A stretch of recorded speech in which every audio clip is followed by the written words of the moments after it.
జకరయ్య 8:13 మీరు ఆశీర్వాదాస్పదమగునట్లు నేను మిమ్మును రక్షింతును, భయపడక ధైర్యం తెచ్చుకునుడి. ఎంత గొప్ప వాగ్దానాన్ని దేవుడు మనకి అనుగ్రహిస్తూ ఉన్నారండి. మనము ఎలాగ ఉండాలి అని దేవుడు సెలవిస్తూ ఉన్నారు అని అంటే, మనము భయపడక ఎల్లప్పుడూ కూడా ధైర్యం తెచ్చుకొని మనము జీవించాలంట. ఎందుకని దేవుడు అంటూ ఉన్నారు ఈ మాట అంటే, మనల్ని రక్షించి మనల్ని ఎంతగానో ఆశీర్వాదాస్పదముగా ఉండునట్లుగా మనల్ని ఉంచుతానని దేవుడు సెలవిస్తూ ఉన్నారు. మన జీవితాలలో ఎల్లప్పుడూ కూడా ఆశీర్వాదం కావాలి. మనల్ని ఎంతగానో భయపెట్టేవన్నీ కూడా మనల్ని విడిచి వెళ్ళాలి. మరి ఈ లోకములో ఉన్నవన్నీ కూడా మనల్ని ప్రతిదినము భయపెడుతూనే ఉంటాయి. వాటి నుండి మనము విడుదల పొందాలి అంటే ఆయన ఆశీర్వాదము ద్వారానే మనకి ఈ యొక్క విడుదల మనకి అనుగ్రహింపబడుతుంది. అలాగే మనల్ని రక్షించే దేవుడు మన యొక్క దేవుడే. మనము ఆరోగ్యంతో పోరాడుతూ ఉన్నామా? అలాగే ఈ లోకములో ఉన్న నాదులతో పోరాడుతూ ఉన్నామా? ఈ లోకములో ఉన్న పరిస్థితులతో పోరాడుతూ ఉన్నామా? కోర్టు కేసులతో పోరాడుతూ ఉన్నామా? దేనితో పోరాడుతూ ఉన్నామో వాటినన్నిటి నుండి మనల్ని విడిపించి మన యొక్క జీవితాలలో ఆయన యొక్క కృపను అనుగ్రహిస్తాను అంటూ ఉన్నారు. అందుకనే మన యొక్క జీవితం ఎప్పుడు కూడా భయపడక ధైర్యం తెచ్చుకొని ఆయన పాదాలు పట్టుకునినప్పుడు దేవుడు మన యొక్క జీవితాలలో ఎల్లప్పుడూ కూడా ఆయన కృపను మనకి అనుగ్రహిస్తారు అంటూ ఉన్నారు. దేవుని యొక్క వాక్యంలోని నీ కార్యమంతయు నేను ధ్యానించుకుందును, నీ క్రియలను నేను ధ్యానించుకుందును. దేవుని వంటి మహాదేవుడు ఎక్కడున్నాడు? ఆశ్చర్య కార్యాలు జరిగించు దేవుడివి నీవే.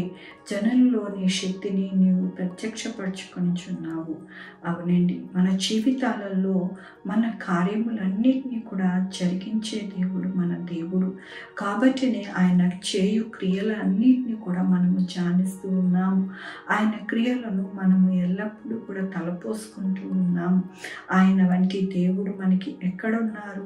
ఎక్కడా లేరు. ఆయన మాత్రమే, యేసయ్య మాత్రమే మనకి దేవుడుగా ఉన్నారు.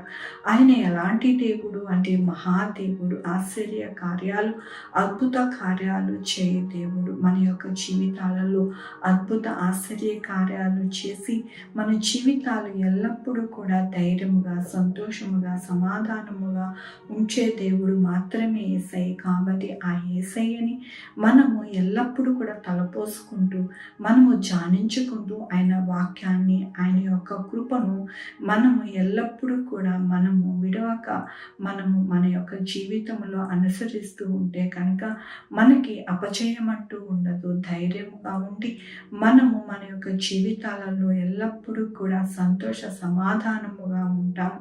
ప్రతి ఒక్క ఇబ్బందిని మనము జయిస్తాము. ప్రతి విధమైన సమస్యను మనము మన యొక్క జీవితాలలో నుండి తొలగించుకోగలుగుతాము. ఎందుకంటే మన యొక్క జీవితాలలో ఎవరున్నారు? యేసయ్య ఉన్నారు. ఆయనే ప్రతి కార్యము చేయగలరు. అందుకని దేవుని వాక్యము సెలవిస్తూ ఉన్నది, గొప్ప కార్యాలు చేసే దేవుడు.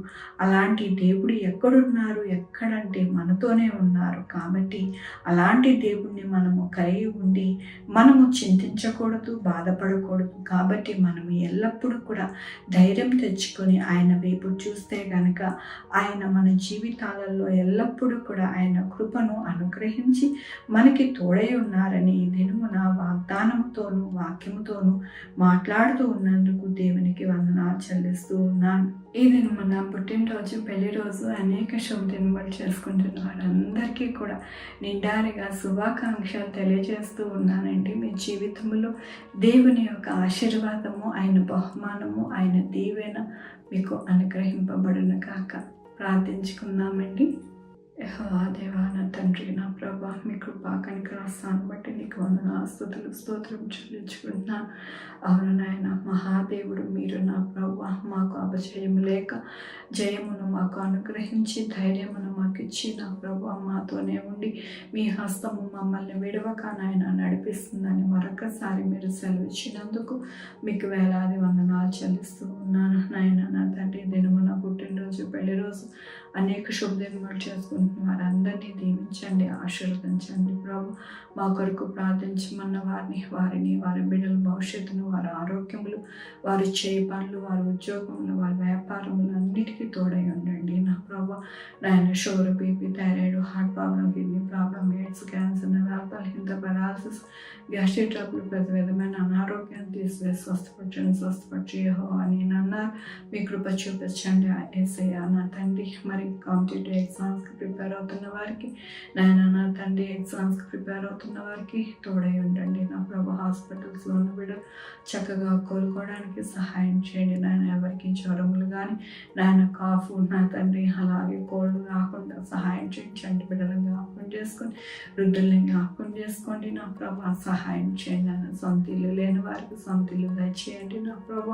నాయన ఎక్కడ ఆర్థిక పరిస్థితితో ఇబ్బంది పడకుండా సహాయం చేయండి. కోర్టు విషయాలలో కూడా ఇబ్బంది పడకుండా న్యాయాన్ని జరిగించండి నా ప్రభు. అలాగే నాయన ఎక్కడా కూడా నా ప్రభు ఏ బిడ్డల్లో కూడా అన్యాయం జరగకుండా న్యాయం జరగడానికి సహాయం చేయండి నా ప్రభు. ఆఫీసెస్లో తోడై ఉండండి నాయన నా తండ్రి. చదువుకుంటున్న బిడ్డలకి తోడై ఉండండి నా ప్రభు. నాయన నా తండ్రి మరి నా ప్రభు ఎక్కడా కూడా ఆర్థికంగా ఇబ్బంది పడకుండా నాయన బిడ్డలు బాగా చదువుకోవడానికి సహాయం చేయండి.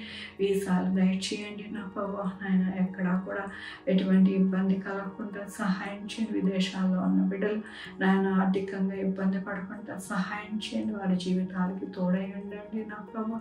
ప్రతిదీ కూడా నాయన మీరు అనుగ్రహించండి. బిడ్డలైన వారి బిడ్డలు దయచేయండి. బిడ్డలకి సుఖమైన కాన్పు దయచేసి తల్లి బిడ్డ క్షేమం ఉండడానికి సహాయం చేయండి నా ప్రభు. హైయర్ స్టడీస్ చదువుకోవడానికి నాయన మీరే తోడై ఉండండి నాయన. జ్ఞానం ఇచ్చి నాయన సహాయం చేయండి నా ప్రభు. ఎవరికి నాయన ఎటువంటి అనారోగ్యము వాటిల్లకుండా నాయన మీరే కాపుదల భద్రతని ఇవ్వండి నా ప్రభు. సహాయం చేయండి. క్యాన్సర్ వచ్చిన ప్రతి పేషెంట్ని తోడై ఉండండి నాయన. నా యొక్క క్యాన్సర్ నుండి విడుదల పొందడానికి సహాయం చేయండి నా ప్రభు. కృప చూపించమని కోరుకుంటున్నాను. సహాయం చేసే దేవుడిగా, గొప్ప దేవుడిగా మీరున్నందుకు మీకు వేలాది వందనాలు చెల్లించుకుంటూ నా ప్రభు, నా రక్షణ యేసుక్రీస్తు పరిశుద్ధమైన నామమున అడిగి వేడుకుంటున్నాను తండ్రి. ఆమేన్. తండ్రి, కుమార, పరిశుద్ధాత్మ సదాకాలము మనందరికీ తోడై ఉండునుగాక. ఆమేన్. God bless you.